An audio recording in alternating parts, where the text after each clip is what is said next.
The Finité du Théâtre, c'est une chose dont on a eu l'idée l'année dernière, après avoir pensé à un bon moment que dans le off, il fallait relancer la parole du public direct, pas simplement les critiques qui viennent parler au peuple ou les universitaires qui viennent nous expliquer un tas de choses, mais qu'il fallait aussi refaire parler directement les spectateurs. Je vois que Sylvie relit la conférence et... Oui, c'était ça. Moi, je parlais de Thierry Baet. Le Tadone, c'est un espace d'écriture pour les spectateurs. Alors on écrit, c'est une forme d'écriture un peu particulière.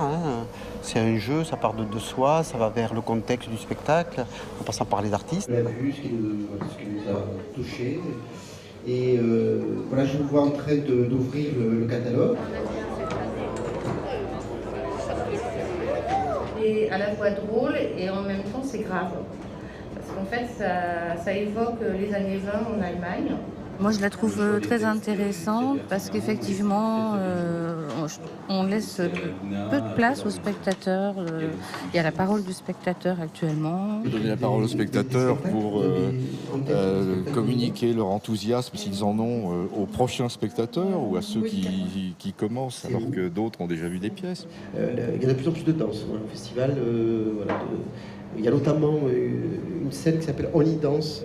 Travaille avec le théâtre, par exemple. Madame, est-ce que vous avez un objet à nous remettre pour qu'on puisse parler d'un spectacle? Un objet, que je donne un objet personnel, vous savez, dans un sac. J'ai donné des lunettes de soleil, parce que, bon, on peut mettre des lunettes de soleil tellement on est ébloui par la programmation d'Avignon.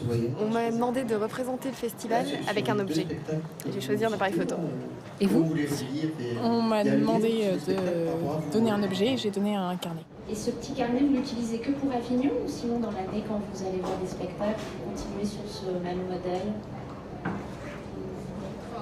C'est vraiment une organisation. Oui, j'ai toujours des carnets d'organisation, mais celui-là, oui.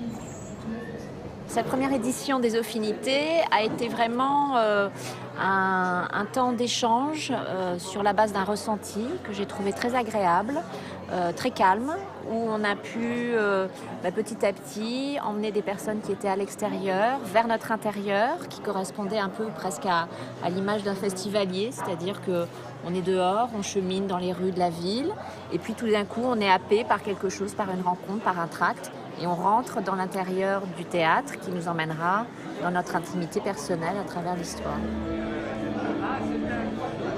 J'ai l'impression que ça va être un long travail, c'est ça. On commence, qu'il va falloir des années pour que peut-être ce rendez-vous soit central, mais qu'on surmonte les peurs, les appréhensions, les angoisses. Mais je sens qu'on y est. Et le off, c'est idéal pour ça.